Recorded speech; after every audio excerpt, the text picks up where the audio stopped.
राधे राधे भक्तों, आज हम आपको सुनाते हैं सोमवार व्रत की कथा। तो चलिए सुनते हैं। ओम नमः शिवाय। शिवाय जिस प्रकार इस ब्रह्मांड का न कोई अंत है और न ही कोई शुरुआत, उसी प्रकार शिव अनादि हैं, संपूर्ण है। ब्रह्मांड शिव के अंदर समाया हुआ है। आइए श्रवण करते हैं सोमवार व्रत कथा। कथा प्राचीन काल की बात है। एक नगर में एक बहुत धनवान साहूकार रहता था, जिसके घर में धन की कमी नहीं थी, परंतु उसको एक बहुत बड़ा दुख था। उसके कोई पुत्र नहीं था। वह इस चिंता में दिन रात लगा रहता था कि वह पुत्र की कामना के लिए प्रत्येक सोमवार को शिव जी का पूजन और पूजा किया करता था।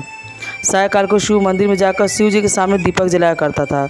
उसके इस भक्ति भाव को देखकर एक समय पार्वती जी ने शिव जी से महाराज से कहा कि महाराज, यह साहूकार आपका अनंत भक्त है और सदैव आपका व्रत और पूजन बड़ी श्रद्धा से करता है। इसकी मनोकामना पूर्ण करनी चाहिए। शिव ने कहा, हे पार्वती, यह संसार कर्म क्षेत्र है। जैसे किसान खेत में जैसा बीज बोता है वैसा ही फल काटता है, उसी तरह इस संसार में जैसा कर्म करते हैं वैसा ही फल भोगते हैं। पार्वती जी ने अत्यंत आग्रह से कहा, महाराज, जब आपका अनन्य भक्त है और इसको कभी किसी प्रकार का दुख है तो उसको अवश्य दूर करना चाहिए, क्योंकि आप सदैव अपने भक्तों पर दयालु होते हैं और उनके दुखों को दूर करते हैं। यदि आप ऐसा नहीं करेंगे तो मनुष्य आपकी सेवा तथा व्रत कैसे करेंगे।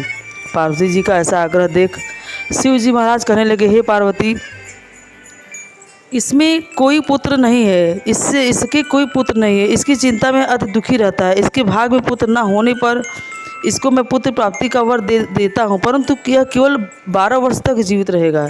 इसके पश्चात वह मृत्यु को प्राप्त हो जाएगा। उसके अधिक मैं इसके लिए कुछ नहीं कर सकता। यह सब बातें साहूकार सुन रहा था। उससे उसको ना तो कुछ प्रसन्नता हुई और ना ही कुछ दुख हुआ। वह पहले जैसा ही शिव महाराज का व्रत और पूजन करता रहा। कुछ काल व्यतीत हो जाने पर साहूकार की स्त्री गर्भवती हुई और 10वें महीने उसके गर्भ से अति सुंदर पुत्र की प्राप्ति हुई। साहूकार के घर में बहुत खुशी मनाई गई, परंतु साहूकार ने उसकी केवल 12 वर्ष की आयु जानकर अधिक प्रसन्नता प्रकट ना की और ना ही किसी को भेद ही बताया। जब वह बालक 11 वर्ष का हो गया तो उस बालक की माता ने उसके पिता से विवाह की आदि के लिए कहा। तो साहूकार कहने लगा कि अभी मैं इसका विवाह नहीं करूंगा, अपने पुत्र को काशी जी पढ़ने के लिए भेजूंगा। फिर साहूकार ने अपने साले अर्थात बालक के मामा को बुला के उसको बहुत सा धन देकर कहा, तुम मेरे बालक को काशी जी पढ़ने के लिए ले जाओ और रास्ते में जिस स्थान पर जो भी यज्ञ तथा ब्राह्मणों को भोजन कराते जाओ। वह दोनों मामा भांजी यज्ञ और ब्राह्मणों को भोजन कराते जा रहे थे। रास्ते में उनको एक शहर पड़ा। उस शहर में जहाँ राजा की कन्या का विवाह हो रहा था, दूसरे राजा का लड़का जो विवाह कराने के लिए बारात में लेकर आया था, वह इस एक आंख से काना था। उसके माता पिता को इस बात को लेकर बड़ी चिंता थी, कहीं वर को देकर कन्या के माता पिता विवाह में किसी प्रकार की अड़चन पैदा ना करें। इस कारण जब उसने अति सुंदर सेठ की लड़की को देखा तो उसके मन में विचार किया, क्यों न दरवाजे के समय इस लड़के का वर का नाम चलाया जाए।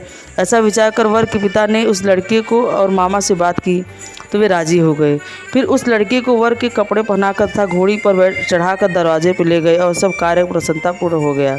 फिर वर के पिता ने सोचा, यदि विवाह कार्य में इसी लड़के ने करा लिया जाए तो क्या बुराई है। ऐसा विचार कर लड़के और उसके मामा से कहा, यदि आप फेरों का काम और कन्यादान के काम को भी करा दे तो आपकी बड़ी कृपा होगी और मैं इसके बदले में आपको बहुत धन दूंगा। तो उन्होंने स्वीकार कर लिया और विवाह कार्य भी बहुत अच्छी तरह से संपन्न हो गया।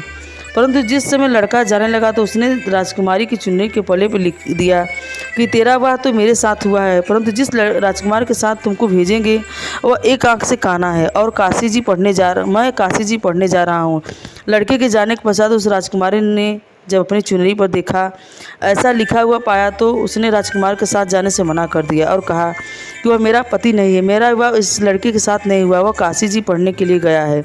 राजकुमारी के माता पिता ने अपनी कन्या को विदा नहीं किया और बारात वापस चली गई। उधर सेठ का लड़का और उसका मामा काशी जी पहुँच गए। वहाँ जाकर उन्होंने यज्ञ करना और लड़के से पढ़ना शुरू कर दिया। जब लड़की की आयु 12 वर्ष की हो गई तो उस दिन उन्होंने यज्ञ रखा था कि लड़के ने अपने मामा से कहा कि मामा जी, आज मेरी तबीयत कुछ ठीक नहीं है। तब मामा ने कहा कि अंदर जाओ सो जाओ। लड़का अंदर जाकर सो गया और थोड़ी देर में उसके प्राण निकल गए। जब उसके मामा ने आकर देखा कि वह मुर्दा पड़ा है तो उसको बड़ा दुख हुआ और उसने सोचा कि अगर मैं अपनी अभी रोना पीटना मचा दूंगा तो यह यज्ञ का कार्य अधूरा रह जाएगा। अतः उसने जल्दी से यज्ञ का कार्य समाप्त कर ब्राह्मणों को जाने के बाद रोना पीटना आरंभ किया। संयोगवश उसी समय शिव पार्वती जी उधर से जा रहे थे। उन्होंने जोर जोर से रोने की आवाज़ सुनी तो पार्वती जी कहने लगी, महाराज कोई दुखिया रो रहा है, उसके कष्ट को दूर कीजिए। तब जब शिव पार्वती ने पास जाकर देखा तो वह एक लड़का मुर्दा पड़ा था। पार्वती जी कहने लगी, महाराज ये तो उसी सेठ का लड़का है जिसे आपने आयु दी था, वरदान दिए से हुआ था। हे महाराज, इस बालक को आयु दीजिए, नहीं तो इसके माता पिता तड़प तड़प कर मर जाएंगे। पार्वती जी की बार बार आग्रह करने पर शिव जी ने उसको जीवन वरदान दिया और शिव जी से महाराज की कृपा से लड़का जीवित हो गया। शिव जी और पार्वती जी कैलाश पर्वत पर चले गए। जब वो लड़का और मामा उसी प्रकार यह करते रहे तथा ब्राह्मणों को भोजन कराते हुए अपने घर की ओर चल पड़े। रास्ते में उसी शहर में आए जहाँ उसका विवाह हुआ था। वहाँ जाकर उन्होंने यह आरंभ कर दिया तो उसके लड़के के ससुर ने इसको पहचान लिया और अपने महल में ले जाकर उसकी बड़ी खातिर की। साथ ही बहुत से दास दासियों की सहित आदरपूर्वक लड़की को जमाई को विदा किया। जब वह अपने शहर के निकट आए तो मामा ने कहा कि मैं पहले तुम्हारे घर जाकर खबर दे देता हूँ। जब उस लड़के का मामा घर पहुँचा तो लड़के के माता पिता घर की छत पर बैठे थे और यह प्रण कर रखा था कि यदि हमारा पुत्र सकुशल लौट आया तो हम राजी खुशी नीचे आ जाएंगे, नहीं तो छत से गिरकर अपने प्राण खो देंगे। इतने में लड़के के मामा ने आकर यह समाचार दिया कि आपका पुत्र आ गया है। तो उनको विश्वास नहीं हुआ। तब उसके मामा ने शपथ पूर्वक कहा कि आपका पुत्र अपनी स्त्री के साथ बहुत सारा धन लेकर आया है। सेठ ने आनंद के साथ उसका स्वागत किया और बड़ी प्रसन्नता के साथ रहने लगे। इसी प्रकार से जो कोई सोमवार के व्रत को धारण करता है अथवा इस कथा को इस कथा को पढ़ता है या सुनता है, उसकी समस्त मनोकामनाएं पूर्ण होती है। उम्मीद है कि आपको सोमवार व्रत की कथा अच्छी लगी होगी। अगर आपको यह वीडियो अच्छी लगी तो कमेंट सेक्शन में ओम नमः शिवाय लिखना न भूलें। तो भक्तों, आप राधे राधे। और अगर आपको यह कथा अच्छी लगी हो तो हमें कमेंट में ज़रूर बताएं। राधे राधे भक्तों, ओम नमः शिवाय।